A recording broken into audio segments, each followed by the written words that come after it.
Kevin again here with Aly. Yes, this is our only individual movie review we're doing for while I'm here in Canada before I leave tomorrow. But it's for a movie that I wish was for a film that I was a little bit more excited to talk about. But it is Halloween Ends. So this one takes place 6 years after the events of Halloween Kills. And we see Laurie Strode. She is trying to do what she can to fully move on from Michael Myers, kind of, start anew after the events of, what has happened within her life. But when a new threat emerges, it kind of forces Laurie to confront a lot of the demons that she has been hiding and hopefully end this once and for all. So I'll give my thoughts on my excitement for this one a little bit, but what was your anticipation going into Halloween Ends overall? I was definitely nervous because watching Halloween Kills, I was very indifferent with it. I didn't hate it, but I didn't love it either. Mm-hmm. It was still a good movie, but it was also very iffy. So I was definitely scared. A little. Yeah, well, a lot. But yeah, I was definitely scared. I was like, is this movie going to be really bad or really good? But most likely kind of not that great. But yeah, it was. I definitely like the series though. It's just they're fun Halloween movies, and obviously the original is the best. Yeah, always. And I watched it a lot with Emily. Yeah. Our friend. Yeah, her friend. Loves the Halloween series. And we actually saw it with her. Yeah, which was great because I knew it'd be a good idea to see it with her. Yeah. Because she loves it. And we saw it on opening night. Yeah. So yeah, it was definitely a movie that I was very nervous going into. Yeah, for me, you guys know, I'm not a fan of this franchise very much at all. I think it's probably the worst horror franchise out there. First one is one of the best Halloween movies of all time, but really just kind of goes downhill after there. The only other Halloween movie that's come even remotely close to it is the 2018 one. That's the only other one that I really like. That one was great. All the others, I think, are either very middle of the road or just complete shit. And so with the way Halloween Kills ended up going, the directions they took it, I really just had no hope for this movie whatsoever. I felt like any sort of goodwill this franchise had, was kind of dead, and I was just kind of expecting that whatever they did in this movie was not going to be very good. The complete lack of marketing also had me very scared. It didn't really seem like they had a lot of confidence in this movie at all. So I really didn't have much faith in this film, unfortunately, but I was trying to stay optimistic. I was trying to hope that maybe they can at least try to end things. This is the last one. Maybe they have more of an idea of what they're doing. I don't think they would have commissioned 2 sequels if they had no plan whatsoever. Especially because they knew that they were going to end on this movie. At least they had some sort of a roadmap, and I don't know about that, because Halloween Ends is pretty bad. It's a really bad conclusion to this franchise. There's I will say, Emily liked it. She did like it, but what did you think? This was very, honestly, my anticipation proved me right. I didn't hate it, but I didn't love it either. Yeah. It wasn't the worst thing ever in my opinion, but I didn't love it. It had a lot of issues.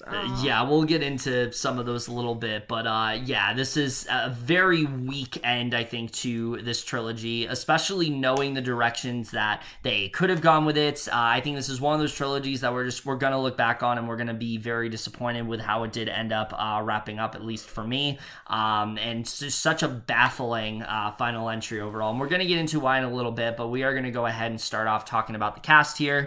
Which, going into this movie, I feel like that was one of the only things that I had some hope in. I'm like, okay, there's going to be some performances that are probably really good. And yeah, Jamie Lee Curtis does deliver in this movie. Oh, yeah. Obviously here, thankfully, she has a lot more to do than Kills. Kills, she was really sidelined, and so her performance didn't really stick out as much here. She has considerably a lot more to do. Laurie Strode is really kind of in a different place in this movie. She's trying to be in a much more positive place. We've honestly never seen Laurie as happy as she is in this movie, and I think that's something that works really well in this film, and I think Jamie Lee Curtis does a really good job with that in this movie, really presenting a Laurie Strode that's a bit more, that she's been able to find resolve. She's kind of at peace with what has happened. She's not over it completely, but she's very much at peace, and for a while, like I said, is the happiest we have seen her, but then the more the film goes on, she kind of realizes she has to kind of confront this, once and for all, and really just relive, her trauma in that way. And she does such an excellent job,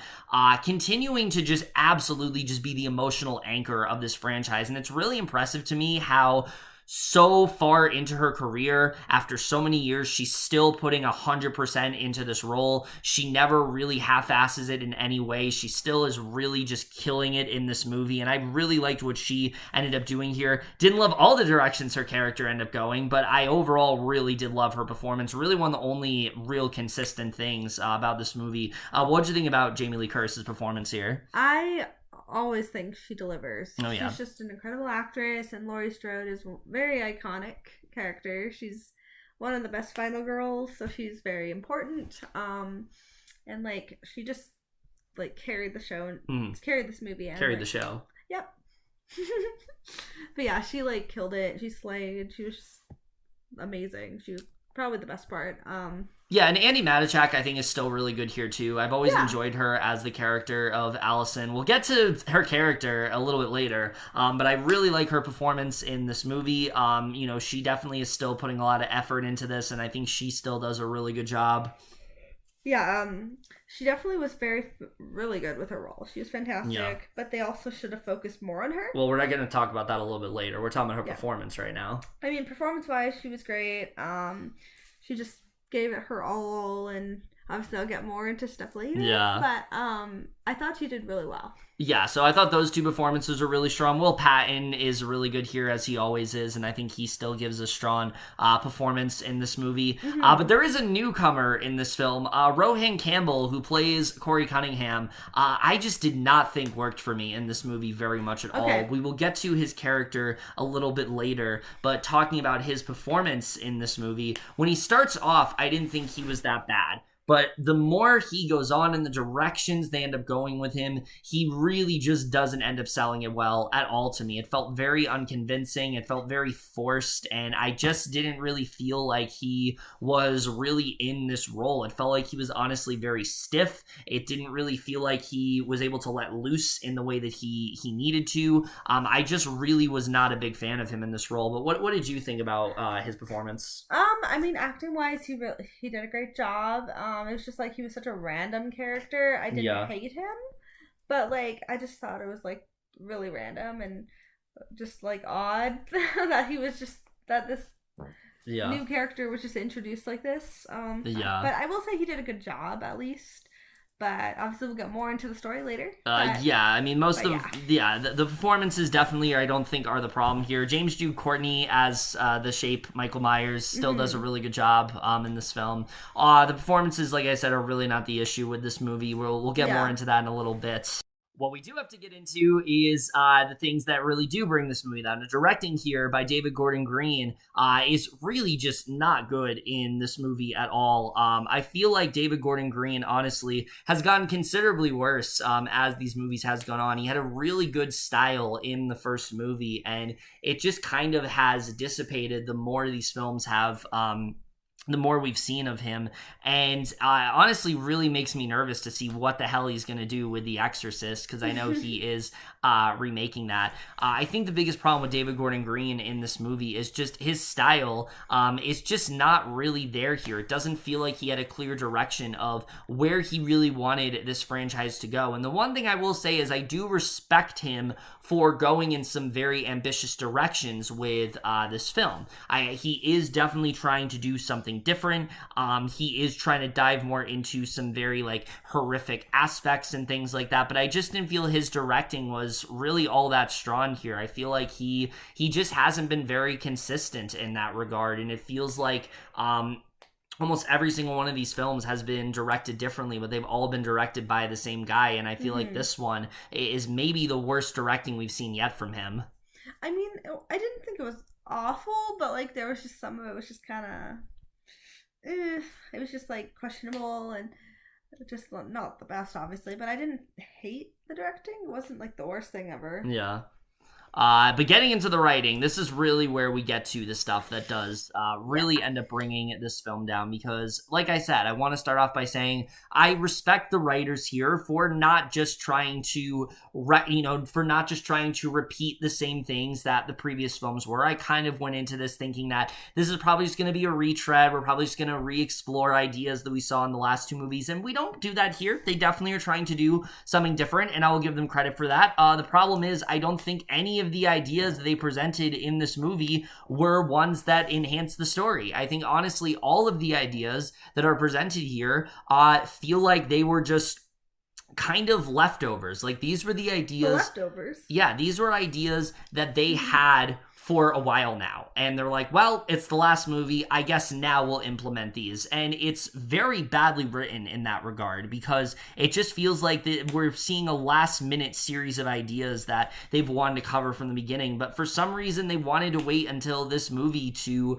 fully explore them, and I think that very much does hinder the film. The most egregious of the fact is that, yeah, Laurie Strode has more of a focus in this movie, but this movie's not really about her. Instead, almost the entirety of this movie is focused on a new character in Corey Cunningham. And here's the thing. When it comes to this character, I don't think the ideas that are presented are all bad. I think there are some good ideas in there when it comes to him. This is a character who he's accused of murdering a child when he was babysitting and things like that. And there's a whole like conspiracy going on, and he becomes a lot more involved with what's happening. But the directions that they go with him just didn't really feel like it fits in this movie. Nothing about Corey Cunningham's character feels like something we have been setting up since the first film. It really just feels like they randomly introduced him. And to be honest with you, I said this to Aly coming out of the movie, I don't understand why this character hasn't been there from the beginning. The role that he plays in this movie is so integral and so important to what they're doing, it almost feels like they meant to introduce him from the beginning. But you know they didn't, because they never intended for this to even be a trilogy. So the fact that they thought that introducing this character, almost making him the focus of the movie, it's just so baffling to me. I don't understand why they decided to go in this direction. I just feel like the choice to focus on him was a terrible one, and I just didn't really feel like I had an idea of what they were really trying to do with him. And once you do get a handle, I was just really infuriated by how poorly written that his character was, and also just how much of the time he was populating the screen. I'm like, can we go back to the characters that we've been following since the previous movies? And here's the thing. I've seen a lot of people say, well, this movie's trying to do something different. This movie's trying to pay tribute to like John Carpenter and Halloween 3, but the problem with that, and the reason why that argument does not work for me, is because they are still trying to continue the same story that has been set up in the previous two movies. This film is trying to do both, and I feel like if they wanted to do something different, they should have introduced that from the beginning, but they don't, and so it just feels very unsatisfying. I honestly didn't mind the inclusion of this character at first, but like the more he went on, the more I just found myself so incredibly annoyed by him. What did you think of this character overall, and the choice to focus so much of the movie on him? I literally agree with this. The character of Corey Cunningham, I don't think he was awful. No. Like, not at all. I just think I think he gets awful later on. Yeah, but like, he wasn't the worst thing I've ever seen, but No. He should have been introduced in the 2018 film or the 2021 film, just because his story didn't really make sense. It was just completely random. It just, it feels very rushed. Like, where he ends up going, it just doesn't make sense. Yeah, it was just very rushed. Yeah. It's just like he was just this new character that they were focusing on, which made no sense in my opinion. Yeah, no. I will say, even if they introduced him in Kills, I feel like it would have made more sense, because at least then I could say, okay, this is a character we've seen before. We've previously established him by introducing him in the third movie, where he has such this very complex character arc, and they're trying to do it all in the span of one movie. It just doesn't really work at all. No, it feels very wasted. Yeah, it was definitely wasted, but he definitely, Rohan Campbell did a great job with the role, but he I don't know about that. He gave it his all, but I mean, there were times where it's a little over the top. Yeah. But it was just such a random character.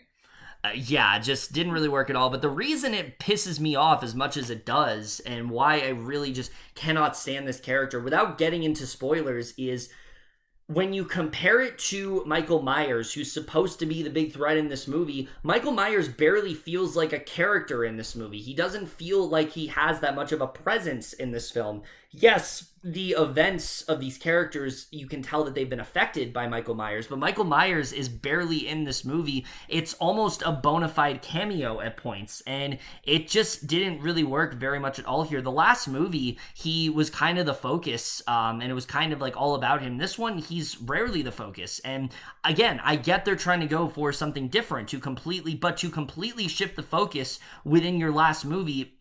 It just, to me, felt like everything beforehand wasn't as impactful. And the choice to sideline Michael Myers in the way that they did, I thought was a really poor one. And why even have Michael Myers in this movie if you're not going to do like anything substantial with him? Yes, eventually he has stuff to do, but for a while he isn't even around in this movie. I don't think he even shows up in this film until like the hour mark. And I was like, what the hell? Where is he? It just felt like the movie just didn't really know what to do with him at all. So I kind of just feel like maybe kills should have been the end. Maybe they should have just killed off Michael Myers then, because it felt like here they had no idea what to do with him. Yeah, literally. Who? Michael Myers. Michael Myers was like the secondary character. Yeah. For a second I thought you were talking about like the deputy. No. But yeah, Michael Myers was just like the secondary character, he was the second in command instead. Yeah, it was weird. Like it was more Corey Cunningham over him. Yeah, which should have been the other way around. It's like Corey Cunningham is not Halloween. And you can still focus on Corey, that's the thing, but like you have to the problem is like when you establish a franchise as like this is your story, you can't just suddenly like bait and switch and move on to something else. If you were going to do that, you do that in like the second movie. You don't do that in the last movie where everyone's like excited to see different stuff. It just felt like they were trying to do too much that was different in this movie. And by sidelining Michael Myers, it really just made things a lot less impactful than they should be. The writing in general is just kind of terrible here. The movie's very convoluted as well. There's a lot going on. A lot of it honestly feels not nearly as important as the movie makes it out to be, and I don't think they did a very good job with that. And the stories we get with Corey here, but also what the movie decides to do with the character of Allison is just inexcusable, in my opinion. It's very frustrating. The character of Allison honestly might be the thing that upsetted me the most in this movie, because I've liked this character in the previous two movies. Where they go with her, they completely just butcher her character. I will say... they basically made her just this like Hallmark character. Well, we can't really get into what they exactly do with her, but they go in directions with her in this movie that just doesn't really make sense with the character we've gotten in the previous two films. And I understand there's been like a 4-year time jump and things like that, but it just doesn't really work with what we have established for Allison. And it also, I feel like, really limits the talents of Andi Matichak. Like, she's doing a good job in the role. Yeah. But Allison as a character, they just completely ruined in this movie. And it's very unfortunate because I felt like her character was going in a direction that was very exciting. And instead they went in a completely different direction with her. And it just didn't really work for me very much at all. Yeah, with her, I wouldn't say she did a bad job. I just think they ruined her character. Yeah. And like, they made her make these decisions that she'd never make. Yeah, the decisions she makes in this movie, I'm just like, what are you doing? Like, this doesn't make any sense. It doesn't make sense for her at all. No, and like I said this before, if they had told this story across 3 movies, I actually think this would work a lot better because she's very heavily involved with Corey as a character. And I feel like the choices that she makes would have made a lot more sense if this storyline had been around since the first movie, but because it wasn't, it just felt very, like, it just felt very random. Like, it almost felt like it wasn't Allison. This could be any character, and they just completely just demolished her entirely. I was very disappointed with where they ended up going. I was disappointed and frustrated. The other thing to say about this movie is there is almost a complete lack of discussion surrounding anything about Karen's death or anything like that. I honestly don't know why they killed off this character because they don't really do much of anything to discuss her. Allison will mentioned her in passing, but it doesn't really seem like she has been as affected as she has. Like, they don't really get into the trauma and everything. No, and I thought that definitely should have been like a big focus of this movie. Like, the idea of like suppressing your trauma and trying to start anew, that's a good idea. But the movie never once really focuses on how this death has affected Laurie and Allison. We don't really get to see that in this movie because the film is so interested in getting us to the amazing storyline of Corey Cunningham and his adventure and his whole arc of what he goes through. And it like... They should have just called it Corey Cunningham. Honestly, it doesn't feel like it fits with anything we got in the previous movie. So it's just very frustrating. And again, they just don't intersect the problem is here, like, these ideas themselves aren't bad. They just don't intersect as organically as the movie really wants them to. So it almost feels like we're telling two completely different stories. And by the time the movie reaches the end, like, we get to the stuff that we really want to see, at that point, I just really didn't care what was going on. I found myself very annoyed by how everything played out. And even if I think the last 20 to 30 minutes of the movie aren't as bad as everything that came before it, I still found it to be very underwhelming because it felt like this is what we should have gotten from the beginning. This is what this movie should have been. And the way it wrapped up, yes, it wasn't a terrible ending, but it just felt like this is what we were leading to. This is the big finale. It just didn't work quite as well as I needed it to. So yeah, overall, I just found so much of the writing very bizarre, very incoherent. It just didn't really work in the way that I was hoping. Then don't forget to talk about the guys who played the bullies. Oh yeah, there are these bullies in the movie, and they're just fucking awful. They were like so bad. They were very over the top. Yeah, they were the most. Guys who played the bullies, like they. Did not like. They were just so fake. Yeah, they were the most stereotypical bullies that I've seen in a long time. Yeah, I feel like I was with them. I felt like I was watching a school play like Amsterdam. I felt like I was I felt like I was watching like a very like low budget like horror film from like the 90s or something. Like it was really bad.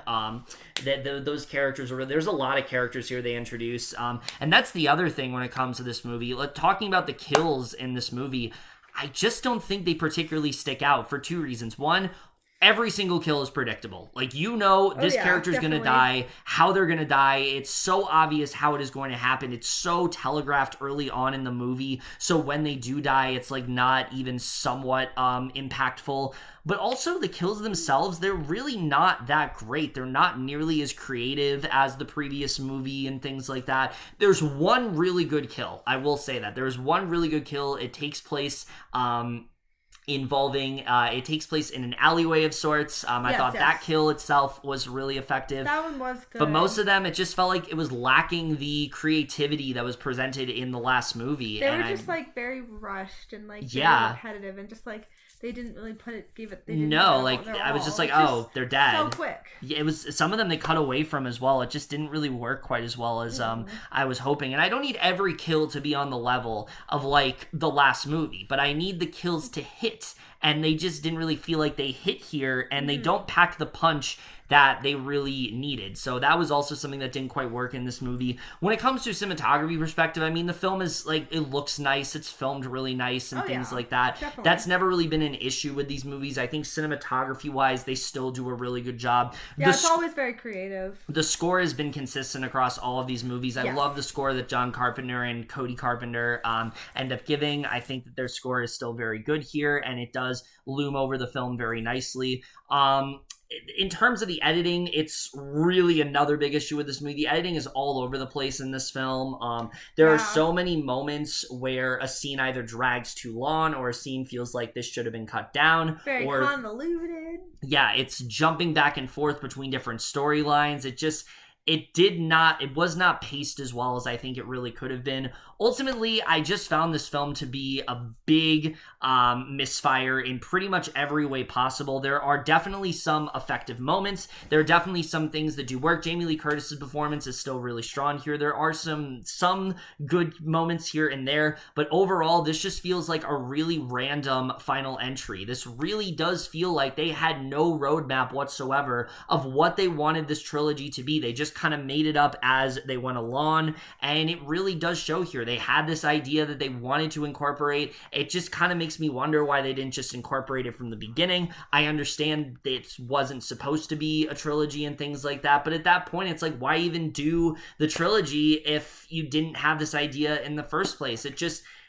This entire trilogy just feels very random to me. It doesn't feel like rewatching these films. I feel like especially it's not going to flow nearly as well as you need it to. And especially the fact that this particular trilogy was supposed to be like a course correction. They were very much trying to be like, those other sequels that people didn't like, those didn't happen. This is the only like Halloween trilogy that you're going to get.